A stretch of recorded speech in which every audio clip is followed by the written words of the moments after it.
All right.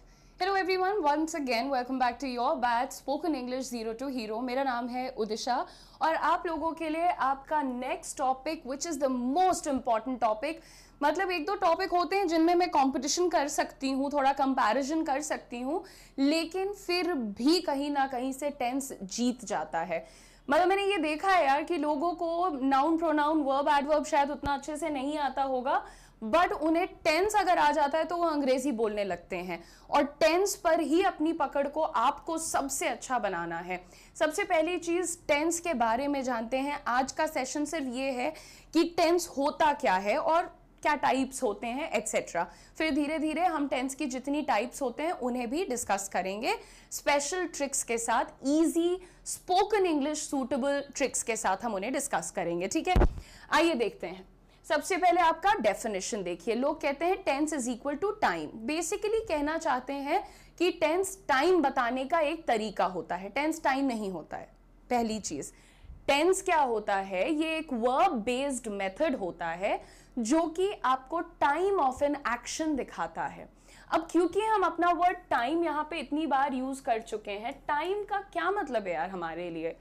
Time का मतलब या तो हो जाता है जो बीत चुका है, जो समय बीत चुका है, गॉन बाय है, या तो टाइम का मतलब है जो अभी आने वाला है, या फिर पहले तो टाइम का मतलब वो है जो अभी चल रहा है,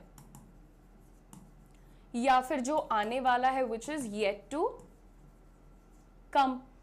तो तीन हिस्सों में हम बांटते हैं. जो बीत गया है उसे हम कहते हैं पास्ट, जो चल रहा है उसे हम कहते हैं प्रेजेंट, और जो आने वाला है उसे हम कहते हैं फ्यूचर.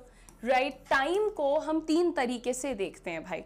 एक बीता हुआ वक्त, जो अभी का वक्त, और आने वाला वक्त. ये तीन तरीके होते हैं समय को देखने के. इसी बेसिस पर टेंस को तीन हिस्सों में बांट दिया गया है. वो तीन हिस्से आपके सामने हमने टाइप्स ऑफ टेंस के रूप में लिख दिए हैं. Past, present and future. ये बेसिक कैटेगरी है. ये अगर कोई तुमसे कभी पूछेगा कि टेंस के कितने टाइप होते हैं तो बोलोगे तीन. There are three types of tenses: past tense, present tense, future tense. ठीक है, ये क्या करते हैं? जैसा इनका नाम बताता है, पास्ट टेंस आपको पास्ट के एक्शंस, बीते हुए वक्त में जो एक्शंस हुए थे उनके बारे में बताता है या उनको बताने में हेल्प करता है. Present tense on the other hand helps you in talking about actions which are of the present time. जैसे 2024 is the present year, June is the present month. Similarly हमारे पास होता है future tense which tense talks about the upcoming time, यानी जो आने वाला वक्त है उसके बारे में बात करने के लिए हम फ्यूचर टेंस को यूज करते हैं. फ्यूचर टेंस कैसे आपको लग रहा है कि कैसे बनेगा? तो यहां पर जो सबसे बड़ा खेल होता है ना टेंस को पढ़ने के लिए, दैट इज स्ट्रक्चर. स्ट्रक्चर को समझना. कोई भी अलग रूल्स और कॉम्प्लिकेशंस के पीछे मत भागना. सिर्फ तुम स्ट्रक्चर पर ध्यान देना कि यार प्रेजेंट टेंस को कैसे पढ़ा जाता है, या प्रेजेंट टेंस को मैं यूज कहां कर सकता हूं, कौन सी सिचुएशन देख करके मैं क्लियरली बोल सकता हूं कि यदि तो प्रेजेंट टेंस की सिचुएशन है. ठीक है, तो इसके बहुत इजी हिंट्स होते हैं. मैं आपको पूरी लिस्ट भी दूंगी, चार्ट भी दूंगी, कोई टेंशन नहीं है. एंड में आपको एक चार्ट मिल जाएगा जो सब कुछ इजी कर देगा. लेकिन पहले थोड़ा सा हम लोग, अभी हमारे करीब 10-12 सेशंस है जो टेंस को डेडिकेटेड हैं, because this is very important. So I want you to listen to me very carefully. Three types of tenses. Tenses क्या होते हैं? A method based on verb. Verb की मदद से ये आपको टाइम बताता है. A method based on verb to tell you the time of an action. Now guys, the next thing is, अब हम आपको पहले बताएंगे सब कैटेगरीज ऑफ टेंसेस. ठीक है, जैसे अभी तुमने देखा पास्ट, प्रेजेंट, फ्यूचर, इनको भी आगे डिवाइड किया गया है. कैसे डिवाइड किया गया है पहले थोड़ा सा समझो. जब मैं कहती हूं पास्ट टेंस, राइट, तो पास्ट टेंस में in Hindi how do you talk? तुम कहते हो मैं दिल्ली गया था. ठीक है, एक ये पास्ट टेंस है, कोई दिक्कत नहीं है, था लगा हुआ है, हमें समझ आ गया. मैं दिल्ली गया था, यानी ये काम जो है ये एक्शन पास्ट में ही एंड हो गया था। मैं दिल्ली गया था, अब लौट के आ चुका हूं, मतलब वो काम तो पास्ट में ही छूट गया। लेकिन पास्ट में ही हम एक और चीज कहते हैं कि मैं टीवी देख रहा था। अब ये भी पास्ट है, लेकिन ये तुम्हें दिख रहा है कि ये तो एंड हो गया था पास्ट में ही। यहां पर तुम्हें दिख रहा है रहा था। रहा था का क्या मतलब होता है? रहा था का सिंपल मीनिंग है कि पास्ट में ये काम जो है कंटिन्यूअसली हो रहा था। यानी 4 बजे से 6 बजे तक तुम क्या कर रहे थे? 4 बजे से 6 बजे तक मैं टीवी देख रहा था। ये पास्ट में कंटिन्यू हो रहा था, तो मैं इसको पास्ट कॉन्टिन्यूअस बोल रही हूं। क्या बोल रही हूं? Past continuous. अभी ये क्या है, मत परेशान हो, बस मान रहे हो ना कि रहा था लिखा है तो कंटिन्यू हो रहा था। खुद चेक करो, तुम रहा था रही थी कब बोलते हो, बोलती हो, चेक करो। अच्छा, एक और चीज देखो, अगर मैं यहीं पर कहती हूं कि मैं टीवी देखने से पहले उदिशा से मिला था। अब ये भी पास्ट में है कि नहीं है? पहला तुमने देखा मैं दिल्ली गया था, पास्ट है, बिल्कुल अच्छा सा पास्ट है। मैं टीवी देख रहा था, बिल्कुल अच्छा सा पास्ट है। फिर तुमने देखा मैं टीवी देखने से पहले उदिशा से मिला था। बाप रे, ये तो पास्ट के 2 एक्शंस दिख रहे हैं मुझे। 2 एक्शन हो गए ना, टीवी भी देखा और उसके पहले क्या हुआ, उदिशा से भी मिला था। मैं टीवी देखने से पहले उदिशा से मिला था, उसके बाद टीवी देखा था। ये 2 एक्शन पास्ट के दिख रहे हैं ना यहां पर, ये भी पास्ट है। और अगर मैं ये कहूं आपसे, वो तो 4 घंटे से पढ़ रहा था जब वो फोन आया था।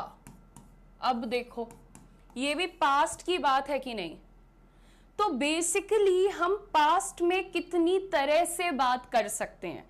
अब तुम मेरे एग्जाम्पल छोड़ो, तुम ये देखो कि तुम पास्ट में कितने तरीके से बोलते हो। तुम सिर्फ ये नहीं कहते हो कि आई वेंट टू स्कूल, मैं स्कूल गया था, ऐसे नहीं बोलते हो तुम। खाली I was going to school भी बोल सकते हो, मैं स्कूल जा रहा था, राइट? मैं मम्मी से मिला था, उसके बाद स्कूल गया था। I met mom, I had met mom, then I went to school. पहले माता जी से मिला था, फिर स्कूल गया था, राइट? मैं 4 घंटे से पढ़ रहा था जब वो फोन आया था। I had been studying for 4 hours when that phone call came. बात करते हैं ना इतने तरीके से हम लोग पास्ट में, तो ठीक इतने ही तरीके से हम लोग प्रेजेंट में भी बात करते हैं। मैं खाता हूं, वो खा रहा है, वो खा चुका है, और वो तो खाता ही जा रहा है। तो ये जो इतनी वैरायटी ऑफ स्पीकिंग है, ये कहाँ से आती है? ये वैरायटी ऑफ स्पीकिंग ही आपको मिलती है आपके सब कैटेगरीज से बेटा। एक आपके सामने है, सब कैटेगरी का मतलब समझ रहे हो ना? मेन कैटेगरी क्या बताई मैंने आपको? पास्ट, प्रेजेंट और फ्यूचर, ठीक है? पास्ट, प्रेजेंट और फ्यूचर, ठीक है? तो अब यहां पर देखिए, पास्ट टेंस आपके लिए हो गया और इसके अंदर 4 कैटेगरीज, प्रेजेंट टेंस हो गया और इसके अंदर भी 4 कैटेगरीज, और फ्यूचर टेंस हो गया और उसके अंदर भी 4 कैटेगरीज। तो मतलब ये 3 मेन है और ये चारों जो हैं ये इन तीनों के अंदर आती हैं। तीनों की 4 होती हैं, तो 3 ये और 4 वो, 3 into 4 is equal to 12। Total 12 categories हम लोगों को पढ़नी है। ये जो लास्ट वाला लिखा है ना, इसको ठीक कर लो, ये परफेक्ट कॉन्टिन्यूअस होता है, ठीक है? सॉरी, वो जल्दी में परफेक्ट कॉन्टिन्यूअस लिखना भूल गई, सिर्फ कॉन्टिन्यूअस लिख दिया। Simple, continuous, perfect, perfect continuous, ये 4 कैटेगरीज होती हैं, ठीक है। अब समझते हैं कि ये क्या फंडा है, मतलब व्हाट इज परफेक्ट कॉन्टिन्यूअस और व्हाट इज सिंपल एटसेट्रा। देखो, सिंपल जो होता है ना, ये तुम्हें जनरली फिक्स्ड एक्शंस बताता है, यानी कि जो चीजें होती ही हैं या होती आई हैं या होती थी, मतलब उसमें ज्यादा कुछ बदलता नहीं है। तो जब आप कहते हैं कि मैं सेब खाता हूं, मतलब इसमें क्या बदल जाएगा, बहुत ज्यादा खाता हूं, मतलब बचपन में भी खाता था, अभी भी खाता हूं और खाता रहूंगा। सो बेसिकली ये मेरी हैबिट है, तो मैं इसको लिखूंगी आई ईट एप्पल्स। अब इसमें मजे की बात यह है कि तुम मुझे इसका एग्जैक्ट टाइम नहीं बता सकते। आप मुझे ये नहीं बता सकते कि आपका जो एक्शन है सेब खाने का वो कितने बजे हुआ है, ये आप नहीं बता सकते, ठीक है। तो इसी चीज को हम यहां पर कहते हैं इनडेफिनिट या फिर सिंपल कैटेगरी, इनडेफिनिट या फिर सिंपल, ठीक है। आई ईट एप्पल्स और ये इनडेफिनिट है या फिर सिंपल है, ठीक। आगे देखो बेटा, अगर ऐसे ही मान लो मैं कहती हूं कि मैं सेब खा रही हूं, तो जब मुझे दिखाना है कि कोई काम हो रहा है तो मैं कैसे दिखाऊंगी, आई एम ईटिंग एप्पल, ठीक है। रही हूं, रहा हूं, रहा था, रहा होऊंगा, ये सारे जो हैं आपको क्या बताते हैं कि कोई एक्शन हो रहा है, कंटिन्यूअसली चल रहा है ना। जैसे हम कहते हैं बच्चे टीवी देख रहे हैं, तो क्या हो रहा है, मतलब कि वो देख रहे हैं, वो देखते जा रहे हैं, वो चलता जा रहा है काम, होता जा रहा है वो काम, तो वहां पर हम लोग कॉन्टिन्यूअस यूज करते हैं। फिर आता है परफेक्ट। तुम किसी भी चीज को परफेक्ट कब बोलते हो, तुम उसे परफेक्ट तब बोलते हो जब वो कंप्लीट होता है, अपने आप में संपूर्ण होता है ना। तो वैसे ही जब एक कंप्लीटेड एक्शन तुम्हें दिखाना होता है, और हिंदी भाषा में अगर आपको समझाऊं तो चुका है, चुका था, इस तरीके का अगर आपको बोलना होता है तो आप कहते हैं परफेक्ट, ठीक है।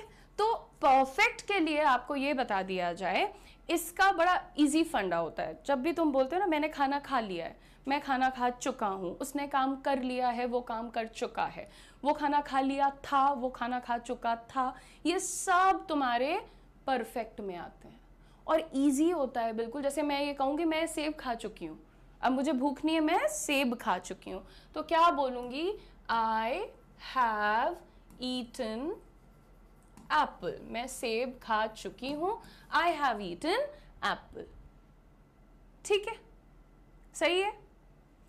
आपको सोचना भी पड़ेगा मेरे साथ साथ, जो मैं बोला करूं उसको पिक्चर भी करो, सोच के देखो। अच्छा, मुझे अगर ये कहना है कि मैं तो मूवी देख चुका हूं, मैं ये वाली पिक्चर देख चुका हूं, तो कैसे बोलोगे भाई, आई हूं लग रहा है ना, चुका हूं, प्रेजेंट लग रहा है, I have seen this movie. अब ये ऐसे नहीं तुम्हें आ जाएगा कि हम तुरंत ट्रांसलेशन सीख जाएंगे, जब तुम प्रेजेंट परफेक्ट पढ़ोगे हमारे साथ तब तुम्हें समझ आएगा, लेकिन अदरवाइज तो तुम्हें दिख रहा है ना क्या चीजें हैं, कैसे परफेक्ट का मतलब क्या होता है, पूर्ण काम को बताता है। फिर आता है परफेक्ट कॉन्टिन्यूअस, ये बहुत कम यूज की जाती है कैटेगरी, इनफैक्ट कंटेम्प्रेरी ग्रामर में से इसको हटा भी दिया गया है, to be very honest, you can check. दूसरी चीज, परफेक्ट कॉन्टिन्यूअस कभी बड़ा यूजफुल लगता है और कभी बड़ा बेवकूफ़ाना लगता है, बी ऑनेस्ट। तो जैसे क्या होता है कि भाई वो तो सुबह 4 बजे से सेब ही खाती जा रही है, अब देखना, she has been eating apple since 4 in the morning। भाई वो तो सुबह 4 बजे से सेब खाती जा रही है। What are you saying here? She has been eating apple since 4 in the morning। अभी देखो यहां पर तुम्हें 2 चीजें दिखानी पड़ती हैं, एक कंप्लीट दिखाना पड़ता है और एक की कंटिन्यू भी हो रहा है। तो कंप्लीट क्या दिखा मैम यहाँ पे, कंप्लीट ये दिखा बेटा कि उसने जो सेब खाने का काम था वो शुरू कर दिया था कितने बजे, 4 बजे, तो 4 बजे वो काम शुरू हो गया था, ये चीज तुम्हें परफेक्ट दिखाता है ना? क्या दिखाता है? Perfect. She started eating in 4 in the morning and has been eating since then. यानी सुबह 4 बजे पहला काम हुआ, उसने शुरू कर दिया, ये परफेक्ट हो गया, है ना? तो यहां पर हैज लग गया. ठीक, परफेक्ट हैज हैव हैड में ही लगता है. ठीक है. दूसरा, ईटिंग और खाती जा रही है, रहा है, रहे हैं, तो वहां पर आईएनजी लगता है. तो यही इस कॉम्बिनेशन को ही हम लोग परफेक्ट और कॉन्टिन्यूस कहते हैं. उसने शुरू कर दिया था और करती जा रही है वो काम, उसी को हम परफेक्ट कॉन्टिन्यूअस कहते हैं. और इसी तरह से आपको ये चारों कैटेगरीज, तीनों मेन कैटेगरीज के अंदर पढ़नी है. शांति से पढ़ना है, अपने काम से काम लेकर के चलना है. आगे बढ़ते हैं और आपको एक लास्ट चीज यहां पर जो मैं बताना चाहती हूं, जब भी हम एक टेंस को सीखने जाते हैं, उसके अंदर सबसे इंपॉर्टेंट जो होता है वो होता है उसका स्ट्रक्चर. कि अगर मुझे प्रेजेंट टेंस में अपनी बात को रखना है तो मैं कैसे रखूं, how can I put this forward. तो आपको क्या करना है, आपको स्ट्रक्चर्स को सीखना होगा. ठीक है. अब हर टेंस का अपना अलग स्ट्रक्चर होता है. सिंपल प्रेजेंट का अलग होगा, पास्ट कॉन्टिन्यूअस का अलग होगा, फ्यूचर परफेक्ट का अलग होगा. लेकिन लेकिन लेकिन इंग्लिश लैंग्वेज के अंदर कोई भी सेंटेंस जो आप बनाते हो वो कुछ टाइप के होते हैं. ठीक है. कितने टाइप के होते हैं पहले वो लिखो. एक होता है डेक्लेरेटिव, पॉजिटिव. दूसरा होता है डेक्लेरेटिव नेगेटिव. तीसरा होता है इंटेरोगेटिव. ठीक है. Positive, negative, interrogative. और इंटेरोगेटिव का भी नेगेटिव हो सकता है, होते और भी हैं, लेकिन तुम्हें स्ट्रक्चर वाइज ये तीनों पे ध्यान देना रहेगा. ठीक है. और भी क्या, मतलब 4 टाइप के सेंटेंसेस होते हैं. डेक्लेरेटिव होता है, इंटेरोगेटिव होता है, एक्सक्लेमेटरी होता है और नेगेटिव होता है. ये 4 ही होते हैं, लेकिन हम यहाँ पर इन तीनों पे सबसे ज्यादा ध्यान देंगे. देखो, डेक्लेरेटिव का मतलब क्या होता है? जो डिक्लेरेशन करे, घोषणा करे. मैं सेब खाती हूं, ये एक पॉजिटिव डिक्लेरेशन है. आई ईट एप्पल. ठीक है. इसमें कोई ना नहीं नहीं दिख रहा है ना तुम्हें, नो नॉट का कोई यूज नहीं है, तो ये क्या है? पॉजिटिव है. ठीक है. उसके बाद देखो डेक्लेरेटिव नेगेटिव. मैं सेब नहीं खाती हूं, ये एक घोषणा है लेकिन ना नहीं के साथ है. तो क्या बोलेंगे? I do not eat Apple. ठीक है. तो ये नेगेटिव भी दिख गया तुम्हें यहां पर, नॉट. और इंटेरोगेटिव, क्या तुम सेब खाते हो? तो हम कैसे पूछेंगे? Do you eat Apple. इतना आसान नहीं है, जितना भी हमने लिख दिया तो लग रहा है, लेकिन जब हम पढ़ा देंगे तो तुम्हें लगने लगेगा. अभी तुमने देखा टाइप ऑफ सेंटेंस को. अब लेकिन मैं तुम्हें बताऊंगी टाइप ऑफ सेंटेंस. याद रखना, declarative negative, declarative positive, interrogative, ये 3 याद रखना. अच्छा, अब देखो बेटा, मैंने तुमसे कहा स्ट्रक्चर बहुत इंपॉर्टेंट होता है, लेकिन जब तुम इंग्लिश लैंग्वेज में कोई सेंटेंस बनाते हो तो एक सिंपल सेंटेंस का फॉर्मूला होता है सब्जेक्ट, वर्ब और ऑब्जेक्ट. ये मतलब एकदम ही रैंडम फॉर्मूला है. इसी में देखो 2-3 बातें अब तुम्हें समझा देते हैं कि सब्जेक्ट क्या होता है. सब्जेक्ट तुम कहते हो टॉपिक को. टॉपिक है अगर तुम्हारा, या फिर अगर वो डूअर ऑफ एन एक्शन है, किसी क्रिया को करने वाले को हम लोग क्या कहते हैं? सब्जेक्ट कहते हैं. जैसे हमने बोला ना आई ईट एप्पल, तो एप्पल को ईट कौन कर रहा है? आई कर रहा है, यानी मैं सब्जेक्ट हुई. फिर आता है वर्ब. वर्ब क्या होता है? हमारा एक्शन होता है, क्रिया होती है, जिसको हम बोलते हैं ना eat, walk, teach, sit, get up, ये सब क्या है? एक्शन है. ऑब्जेक्ट क्या होता है? जिसके ऊपर एक्शन हुआ है, रिसीवर होता है. ठीक है. रिसीवर ऑफ एन एक्शन होता है. जैसे आई ईट एप्पल, तो इसमें एप्पल तुम्हारा ऑब्जेक्ट है. क्यों? क्योंकि खाया गया. किसको खाया गया? एप्पल को खाया गया. तो एक्शन किसके ऊपर हुआ है? एप्पल के ऊपर हो गया है. नाउ गाइस, सब्जेक्ट जो है वो 2 तरह से हो सकता है. एक सिंगुलर हो सकता है और एक प्लूरल हो सकता है। सिंगुलर का मतलब होता है वन, है ना, और प्लूरल का मतलब होता है मोर देन वन, यानी 2, 3, 2000 कुछ भी हो जाए। एक से ज्यादा है तो प्लूरल है, एक है तो सिंगुलर है। ठीक है, अब तुम्हारा वर्ब आता है। वर्ब में जब तुम वर्ब में एस या ईएस लगाते हो तो वर्ब सिंगुलर बन जाता है। ठीक है, और जब तुम वर्ब में से रिमूव कर देते हो एस ई एस, तब वो क्या बन जाता है, प्लूरल बन जाता है। ठीक है, तो ये छोटी छोटी ऑब्जेक्ट भी तुम्हारा सिंगुलर और प्लूरल हो सकता है ना। ये जो छोटी छोटी बातें आज बताई हैं, बस इनको रिवाइज कर लेना कि कल अगर मैम पूछेंगी कि टेंस क्या होता है, टेंस के कितने टाइप होते हैं, उन टाइप के कितने टाइप होते हैं, एक सेंटेंस कितने प्रकार का हो सकता है, हमको 3 कौन से पढ़ने हैं, और सेंटेंस बनाते हैं तो क्या बेसिक फॉर्मूला क्या होता है जिससे हम शुरू करते हैं। बेसिक फॉर्मूला ये होता है, इसके अंदर 3 चीजें बताई थी मैम ने, सब्जेक्ट क्या होता है, वर्ब क्या होता है, ऑब्जेक्ट क्या होता है। उसके बाद सब्जेक्ट क्या सिंगुलर हो सकता है प्लूरल हो सकता है। अच्छा, वर्ब को भी सिंगुलर करना पड़ता है, ठीक है, करना पड़ता है। तो अब आज के लिए, क्योंकि बहुत थ्योरी एक क्लास में दे दी है और तुम्हें इसे प्रोसेस करने में वक्त लगेगा, तो कल की क्लास देखने से पहले चीजों को बहुत अच्छे से समझना। कल हम अपना पहला टाइप शुरू करेंगे, simple present tense. Simple present में डिक्लेरेटिव पॉजिटिव, डिक्लेरेटिव नेगेटिव और इंटेरोगेटिव कैसे बनता है, ये सारी चीजें मैं आपको कल सिखाऊंगी। तो एक सेकंड, 1 मिनट दे दीजिएगा गाइस।